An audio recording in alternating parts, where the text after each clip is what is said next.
YouTube? Welcome back to the garage. You can see I got the Mustang back here. I got the 347 stroker pulled out last episode, got it on the engine stand. But I've got a garage full. I've got the Raptor in here. I've got the golf cart in here. So we're gonna have to move some stuff out of the way, make room for the engine stand, wheel it over, so I can make room, start taking this thing apart. So if you guys don't know, this is a 1989 Mustang GT that I'm doing a 93 Cobra clone build on it.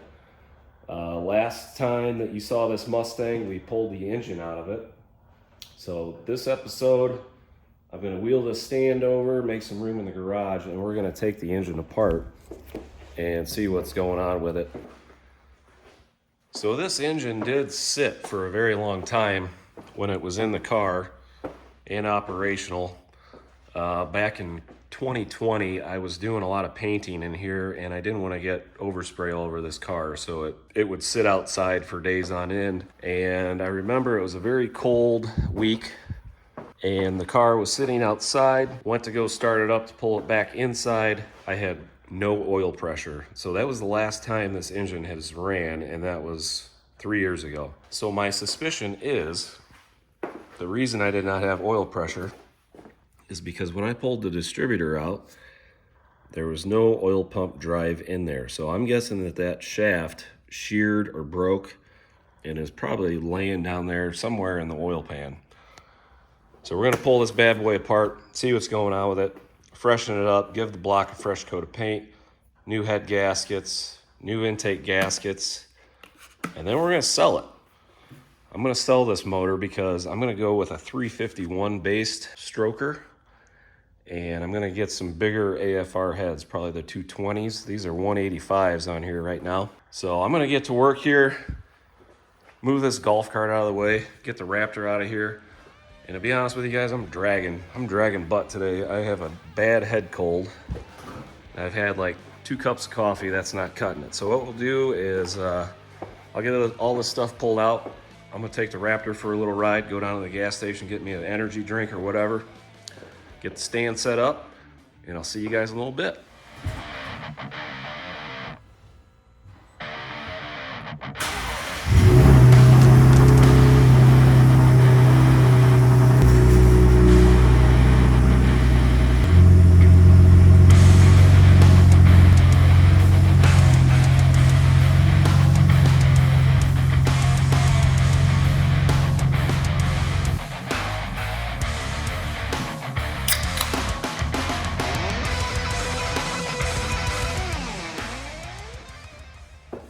What is up, guys? I am back. I got the engine ready. I got my fuel right there. The Sure Monster. sounds good. I don't think I ever really gave the channel like a rundown on what this engine is or what's in it or anything like that. So I'm gonna take a few minutes right now and talk about what we got sitting right here. Start at the top. This is a Edelbrock Performer RPM 2 intake. Pretty awesome intake, no complaints. Down below we got the AFR 185 Renegade heads, and these have the 72 cc combustion chambers. They are the Renegade heads, so they're off-road use only, so they say. There's no EGR provisions, anything like that, but they're pretty awesome heads, no complaints. Down below, Canton oil pan. You see right there, this is the port for the oil drain back from the turbo. That balancer, I forget what brand it is, but it is a zero balance motor. The rotating assembly is all DSS Racing, forged crank, forged rods, forged pistons. That's pretty much it until we get down on the inside of it, pop the valve covers off. Oh, this engine does also have the DSS Racing billet aluminum main girdle. I was running 550 to 600 horse, I'd say, my guess. And as you can see, I didn't split the block in half. There's no pistons coming out of the side of the block. Everything held together. I don't know if that's because of the DSS girdle or if it's just a myth that these things magically split down the middle at 501 horsepower. I don't know. I never had an issue. All right, guys, we're gonna start with taking off the valve covers first. So we're gonna pull both valve covers off. Once we get the valve covers off, then we can get down in there, get the lower intake bolts out, take the thermostat housing off, pop the intake off. Then we can go over what is underneath the valve covers as far as rocker arms and all that stuff. So I'm gonna get started here, pull these valve covers off.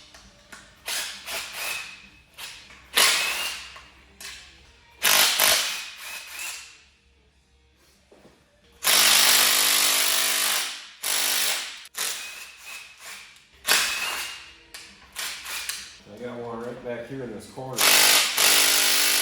Pretty tight, so I'm going to grab a ratchet and just see how tight that is. That bolt should not be that tight ever. I have no idea why it's this tight.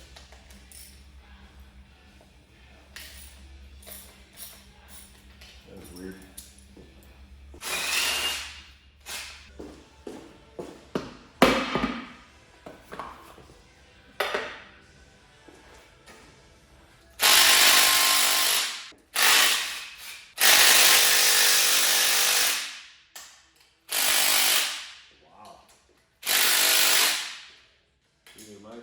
Is staying crap, or I was an idiot and tightened those way too tight. Well, that's not that tight. Only my DeWalt's. Oh, that one's tight. The DeWalt might be taking a poop.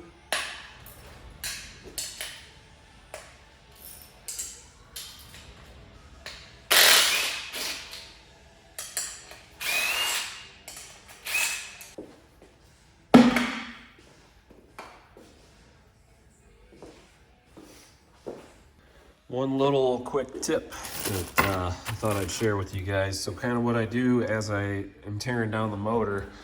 So we just took the valve covers off. I had all the hardware. Before I moved on, I was like, you know what, I better take care of these bolts. So I got a bunch of Ziploc bags, got some cheap masking tape, got a Sharpie. It's hard to grab things when you're staring at a camera and you go to grab something that's like totally not where you thought it was gonna be. So I'm gonna put some masking tape on the bag here, and then I'm gonna label the bag of what hardware is in that bag. So when I go to put things back together, I know that I got the right hardware, it's going in the right spot.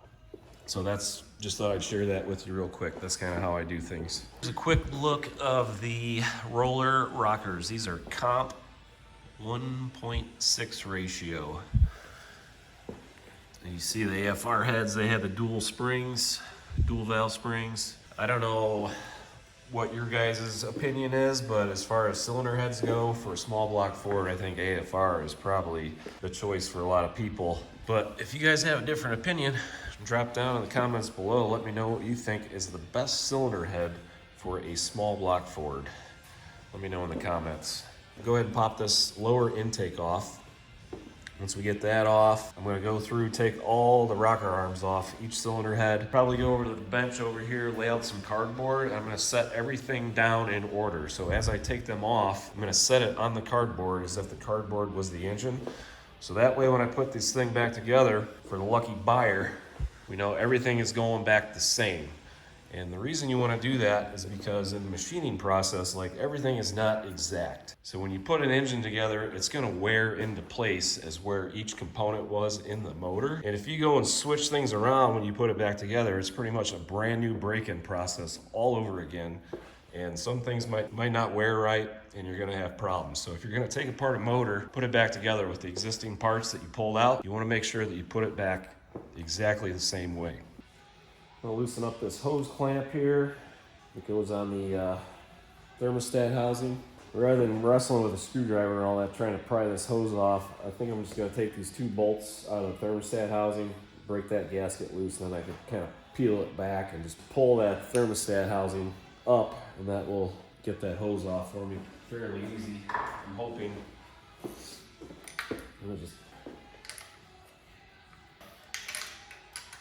It's a 1/2-inch socket. If you guys are ever changing the thermostat or whatever in your car, just so you know for reference, it's a 1/2-inch socket I'm using right here. Just get that guy up in there. There we go. And then this one here is the bottom. And yeah, they are different sizes. So the top bolt is long bolt, bottom bolt is short bolt. Just getting a rubber mallet here, give it a little whack, break it loose. There it is. Slide this out. Here's your thermostat right there. I'm just going to give this guy a little twist here. There it goes. So on a side note here, the thermostat was a 195. So with the Pro M EFI that I was running for this, they recommend to run with a stock temperature thermostat in your car, because if you're running one of those 160s or whatever, the EFI isn't going to know what to do with that cold of a coolant temperature. So you need to run that 195 if you're running a Pro M. Okay, next up we're going to take the lower intake manifold bolts out of here and then pop this intake off. So I'm going to pull these bolts out real quick, just break them loose with my ratchet, and then I'll come back with my little nut driver impact here and zip them out. These bolts here aren't very tight. I forget the torque spec on them, but all right, I swear it's always something. So when I was taking those intake bolts off, I looked up and the little camera mount thing I got, the battery had died and the camera was hanging down. So I'm gonna have to edit probably like 5 minutes of footage, but real quick, I'll just kind of go over what I was saying if I can remember what the hell I was saying. So I'm gonna spin this back around and I'll show you what I was talking about. So I'd taken all these bolts loose here for the lower intake, but as you look here, this coolant tube that goes back towards the firewall, and these two go through the firewall and hook to your heater core inside the car. So there's one stud right there. So you got to take the nut off that stud. The stud will stay in, I believe. Actually, no, I'm gonna have to take the nut off, then undo the coolant tube from the intake, and then if you look down there, I don't think you guys can see, I'll just tell you, there's another nut below that damn thing. So I thought I could leave that tube on there and just use it as a handle when I go to pop the intake off, but that's not gonna work. So also, I'm gonna have to find up a new way to hold this phone so I can record video since my thing died. I'll be back in a few minutes and we'll get that nut off that stud and we'll pop the intake off. All right, I'm back, guys. So I'm gonna have to let my phone thing charge for a while, so I'm just gonna hold this camera. I already got the nut taken off right there. Now we need to work on this fitting right there. It is 1 1/8 inches. So we're just gonna pull this out real quick, get that coolant tube out of there. We got that one last nut underneath that metal tab. Once we get that off, pop the intake off. So I'm gonna take this off real quick and I'll see you guys in a couple minutes. As you can see, got that coolant tube out of there. I got that stud out of there, so we're ready to pull the lower intake off. The best thing that I've found to get these intakes off is get back here behind the intake manifold and the block. And this is just like a regular door panel trim tool or whatever the heck it is. So I just stick that under there in between the block and the intake and just pry down on it. There we go, popped it loose. She's loose, okay. So I'm gonna attempt to pull this off one-handed while I hold the camera. So let me set my little prying tool down right there. Let's see if I can pull this puppy off one-handed. Oh, no, she's still stuck in the front. Intake manifold is off. Okay, so here we can see the inside of the intake runners on these AFR Renegade heads. Next up, we're gonna remove all the rocker arms. Once we get the rocker arms off, we pull the push rods out, and then we can move on to removing the cylinder heads themselves. So while I was letting my YouTube apparatus charge up, I took some time, I went over to the bench here, I got some cardboard, and I did a little layout. So that's front, driver's side, passenger side. So as I take the rocker arms, push rods, all that stuff out, I'm gonna lay them on this cardboard here. So when it comes time to put this engine back together, I can make sure they all go in the original spot. And my son comes out with a plate full of mozzarella sticks. So I'm gonna enjoy this mozzarella stick real quick, and then we'll take all these nuts off here. I've already got some of these rockers loose, but I'll tell you real quick what I'm doing. I got an Allen wrench here on the inside of the rocker there. there's a Allen screw, kind of like a lock screw. So what I do is I just take this Allen wrench, get down in there, break that loose first. Once you got that loose, run it up just a little bit, and then you can take a wrench or a socket, whatever you need, and then you can loosen that nut. So I'm gonna keep going, get the rest of those off, get all the hardware set aside, and then we'll start pulling the rocker arms off in pairs, set them over there on the bench on the cardboard, and then we can do the same for the push rods. Once I get the push rods out, go through, take all the hardware off for the heads. This thing is head studded, so it's got studs. So we'll just pull the nuts off, pull the heads off, and then we can look down inside, look at the cylinders and all that. If that's all good, we'll go ahead and flip this engine over. I'll remove the oil pan. You guys can see the DSS Racing girdle that's in there, and we're gonna try to see if we can't find that oil pump drive that's missing that I never found when I pulled the distributor. So hang with me here, I'll be right back, and we'll keep going.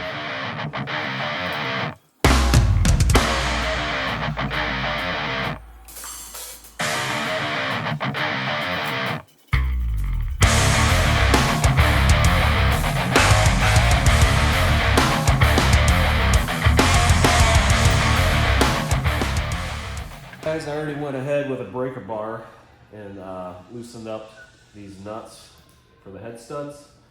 And as you can see, when I did that, I broke the seal on that gasket, so I started getting some coolant out, so I threw a towel out on the floor. So I'm going to take my little DeWalt little nut driver guy here, take the rest of these nuts all the way off. Once I get all the nuts off, we'll pull the cylinder head. I'll do the same for the other side. After that, I think we'll be ready to crank that engine stand over, and I can pull the oil pan. You guys can get a look at that main girdle I was talking about.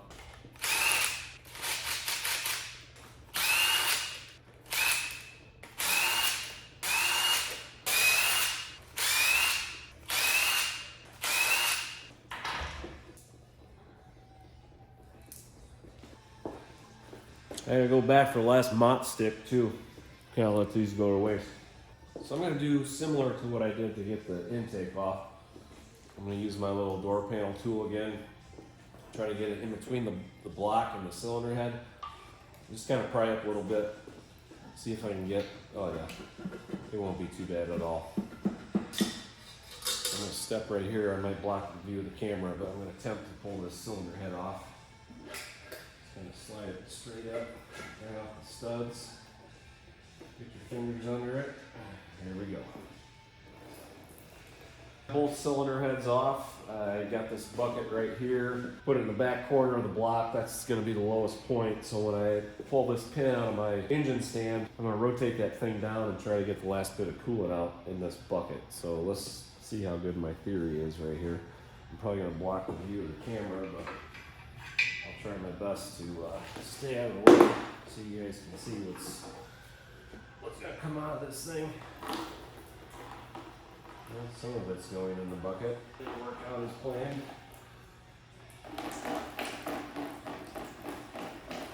Just let it sit like that for a little bit. Try to get most of it in that bucket. Turn it a little bit more.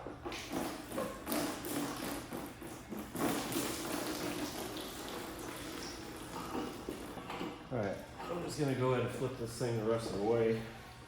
I've already made a mess, so who cares? So I got some oil coming out now too. So I'm gonna get the other drain pan, stick it under there. Got the engine flipped upside down, getting ready to take the oil pan off. I've got the ARP fasteners on this setup. Front two, you're gonna need a 3/8 socket. Front two, there and there, 3/8 socket. These along the sides are 5/16. So I'm gonna go ahead and break those loose, get this oil pan off, and we'll look at the crank rods and see if we can find that oil pump shaft. I'm still kind of curious to see where that puppy's at.